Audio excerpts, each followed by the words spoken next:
First, good morning. This year is a critical year and a critical election in New York City, one that is important for many, and especially those who have experienced those 12 years of policies that have been debilitating to a particular segment of our community. Many of us have been on the front lines fighting issues around social justice, whether it be stop and frisk or fair wages and livable wages for low-income workers. And it has been a pleasure during many of these struggles, these battles, these fights, to have someone who has stood with us. When we were fighting for living wages, Bill de Blasio stood with us. When we were fighting against stop and frisk that has disproportionately criminalized African Americans and Latinos in our community, Bill de Blasio stood with us. When we talked about issues around co-location and equal access to educational resources, Bill de Blasio has stood with many of us who have been at the forefront of these battles, these struggles. And even now, he has been, in my opinion, one of the most consistent candidates with regard to wanting to stop and frisk, to see true reform in the police department with regard to banning racial profiling, as well as wanting to have an inspector general to oversee the working, the policing strategies and techniques of the NYPD.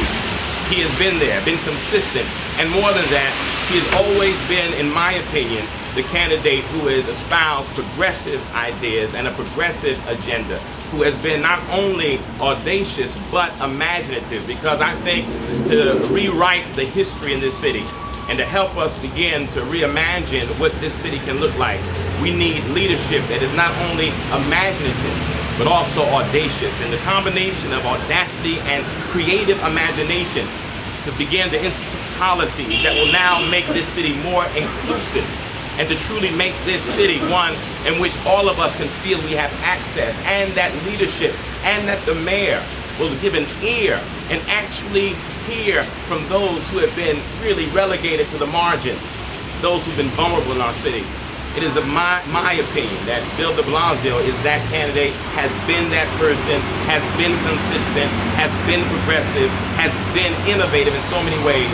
And it gives me great pride today and joy, really, for the future of our city, to stand here and stand with him, but also endorse this candidacy, because I believe wholeheartedly that he is the individual, he is the candidate who can unite us, bring balance back to this city, and put us back on a course that will make this city one city for everyone who lives here, no matter who you are.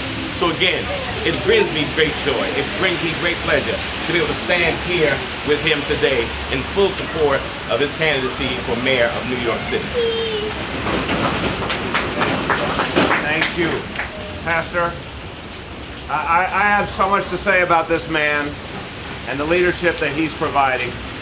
I'm so gratified to have Pastor Walrond's support. I want to first say, though, that we have two First Ladies with us.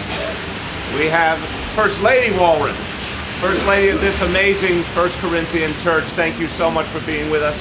And my First Lady, someone who I believe the people of New York City are getting to know more and more and want to be the First Lady of the City of New York, Shirlane McCray. And I'm so appreciative. We have our friends here from New York Communities for Change and 1199 who've been such a key part of our support base.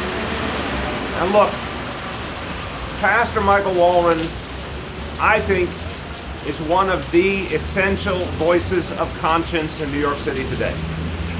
There is a new generation of leadership coming up.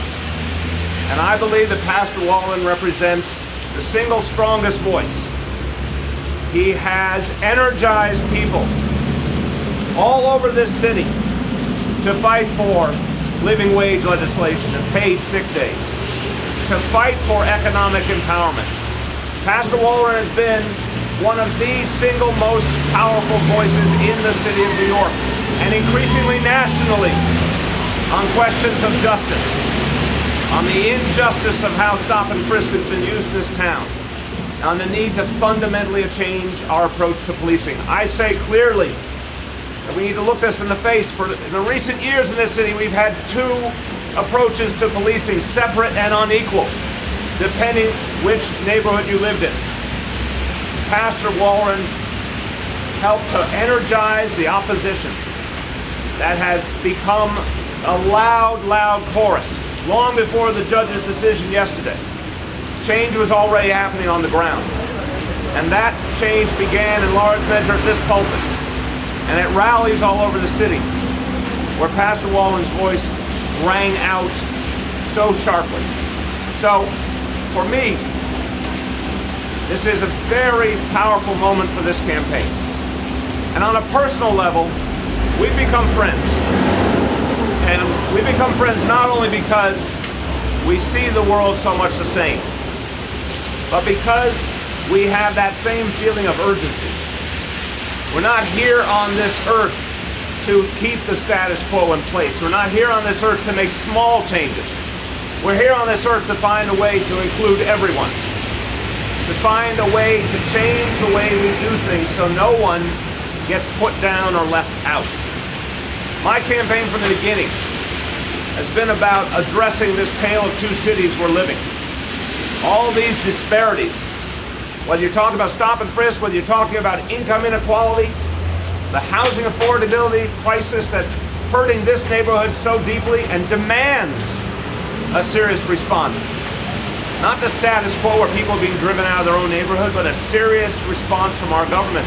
The crisis of hospital closures, which I've been fighting. I presented the plan that could actually allow us to save hospitals for every community, not have healthcare be something that is only for the chosen few. This is what this election's about. It's about fundamentally getting back on a course that actually represents the values of New Yorkers, where we make sure the city government is working incessantly for equality and inclusion. And this good man, I'm just going to predict you're going to be seeing a lot more from him in the years to come. You're going to be hearing his voice a lot more. But I can tell you as one observer, first time I heard Pastor Walrond speak, I happened to be at the National Action Network a few years ago.